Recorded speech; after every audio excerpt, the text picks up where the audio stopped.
Every single week, we drop a pin on a random spot in America. And sometimes it lands on a sports town you've probably heard of.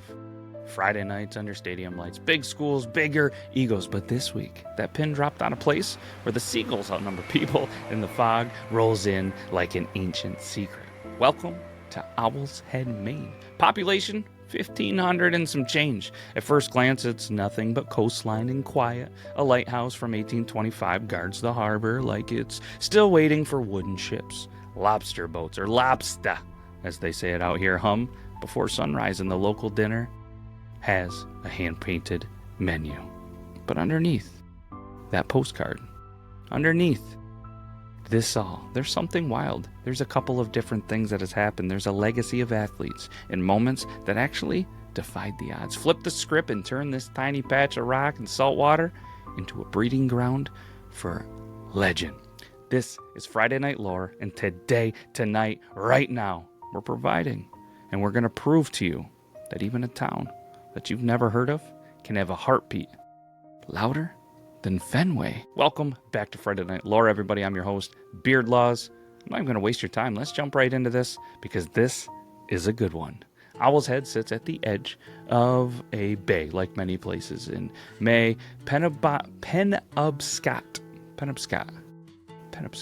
Let's go with that one, which is a mix of rugged cliffs and cold sea wind. It got its name in 1759 when sailors swore the headland's rock face looked like an owl staring out to sea. Maybe it's superstition, maybe it's luck, but ever since, this little town has a habit of seeing things that, well, others don't. By 1825, President John Quincy Adams, might have heard of him, might have seen him on some money, maybe you haven't, but ordered a lighthouse to be built there. That 30-foot tower, perched on a 100-foot bluff, has seen more storms than most humans will in 10 lifetimes. It survived shipwrecks, ice, lightning, and loneliness. Kind of like the people who live there. There's a story, a true one, about the lighthouse keeper's dog, Spot. On a foggy night in the 1930s, the, mail boat lost its way. Spot heard the horn, ran outside, and barked nonstop until the captain changed course, saving everyone aboard. That's Owl's Head in a nutshell. Small town, big rescue. They don't look for recognition. They just do what has to be done. And that quiet toughness, it shows up in their sports as well. Let's fast forward to 2023. A girl from Owl's Head, Maddie Ripley, believe it or not, walks onto a wrestling mat full of boys and changes the course of Maine history. She's 16, 5'0", laser focused. Her stepdad and coach, Jason Yates, stands in the corner. Her twin brother, Gavin, is watching from the bleachers. He's already won his own match. Now it's her turn. The Class B State Finals, 106-pound division. Her opponent, Nick Allen from Wells. Ranked, respected, ready. The whistle blows. And 1 minute and 44 seconds later, it's over. Pinned. Owl's Head's Maddie Ripley just became the first girl in Maine history to win a state championship wrestling against boys. The crowd erupts. Reporters, they rush the mat. Her teammates lift her up like she's Rocky at the top of the stairs, like she's Rudy after an iconic moment, because this is an iconic moment. You know what her record was that season? 44 wins, only 5 losses. And a year later, she did it again. Back-to-back titles, moving up to 113 pounds and taking down Noah Parental of Belfast, 6'3". There was no excuses, no gimmicks, no spotlight, just dominance. Her coach called her the most mentally tough athlete that he's ever trained. And when they asked Maddie how it felt, she said, "I just knew what needed to get done." That's the only thing about Owl's Head. They don't talk about greatness. They wrestle it. She didn't just break records. She broke the mat. Today, because of her, the number of girls wrestling in Maine has doubled. The girl from the fog made an entire sport brighter.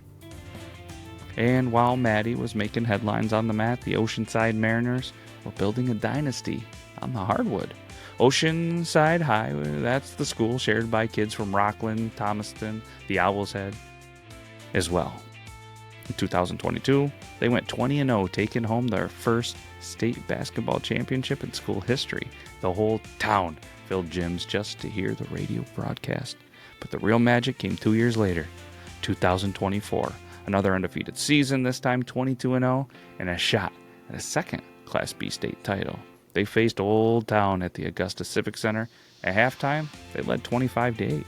The defense suffocating the crowd, deafening. Every time freshman Grace Mackey sank a three, you could feel the building shake. The second half turned into a defensive grind. Old Town clawed back, but Oceanside held them off 33-25. Sophomore Renee Ripley hit 3 threes. Point guard Aubrey Hoos dropped 7 and smiled through the tears after the buzzer. When reporters asked what it felt like, she said, "Doing it once was amazing. Doing it again, awesome. 2 perfect seasons in 3 years. And when that final whistle blew, the kids from Owl's Head didn't just win. They made perfection look ordinary. When you go undefeated twice in 3 years, the whole coastline glows." There's a mural now in Oceanside Gym painted by students, waves crashing behind the girls' team. The words, "Hold the line." It's not just about defense, it's about legacy. And before the Mariners, before the Ripley twins, there was one team that set the standard. The 1989 Rockland District High School Tigers. Baseball, small roster, big dreams. That spring, they stunned the state. They won the Class B championship, the only one the program ever earned. Coach Jim Blackington said afterward, "We didn't have stars, we had teammates." And their ace pitcher threw a complete game in the final 7 innings, 4-2 dub. And the last out was a diving catch in left field that sealed it. No video, no live stream, just memories. And the Owl's Head, well, you'll still find that championship photo hanging in diners next to framed lobster boat pictures. Because up here, heroes don't fade. They just fish now.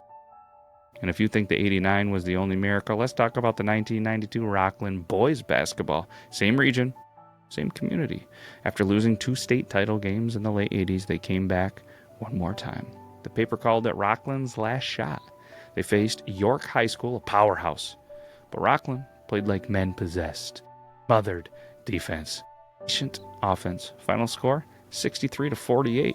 Coach Bill Strout told the Bangor Daily News they earned this. Every rebound, every possession. They didn't just win a championship, they ended years of heartbreak. And that night, when they cut down the nets, half of Owl's Head was there to cheer. They didn't just cut the nets, they cut the curse. Now you can't talk about the Midcoast, Maine, and their sports without mentioning its most ridiculous and beautiful tradition, the U.S. National Toboggan Championships at the Emden Snow Bowl, 10 minutes from Owl's Head. Started in 1991, it's the only official wooden toboggan race in the entire U.S. Every February, thousands of people pile into this tiny ski hill dressed like, well, maniacs. Lobster costumes, Viking helmets, full teams of dads who, well, probably should have stretched a little bit better. They rocket down a 400-foot wooden chute over 40 miles an hour, slam onto a frozen pond, and pray they don't wipe out before the finish line. The best teams, 2-run combined times around 17.6 seconds, and locals treat it like the Super Bowl of sledding. Some of the best racers, they come from Owl's Head. Fishermen, firefighters, even teachers. Their names are written on the wooden leaderboard by hand. And yeah, a few years back, one team actually raced dressed as lobsters. And they won. Gravity always wins, but sometimes so does the guy in a lobster suit. And if the toboggans are about gravity, this next one, and you're thinking another one, Owl's Head, we hit the gold mine here. This one's about raw horsepower, because every summer, Rockland hosts one leg of the Maine lobster boat races, where fishermen line up, and they, well, line up in their working boats and push them like drag racers across the bay. There's no sponsorships, there's no rule books, just categories: gas, diesel, and open class, where anything goes. One boat, Foolish Pleasure, holds the record, 77.2 miles per hour. And if you've ever gone that fast on the water, it feels faster, because that's not a typo, 77.2 miles per hour. That's a lobster boat going faster than highway traffic. You can hear the engines from Owl Head Beach. It's the sound of summer. It's the sound of pride. It's the sound of locals turning hard work into art. And when your lobster boats hit 77 miles per hour, it's not a race. It's almost a religion at this point, right? And then there's the wildest thing that potentially I've ever seen. Every August, during the Maine Lobster Festival, the harbor becomes a floating obstacle course, the crate race. Contestants, they sprint across floating lobster crates, trying to get as far as they can before falling in. The record, 1,225 crates. That's roughly the length of a football field. And back. Again. On water. The whole town lines the docks, kids cheer, adults bet who's going to fall first, and every splash gets a roar like a touchdown. It's messy. It's hilarious. It's perfect. Only in Maine can you win glory by not drowning.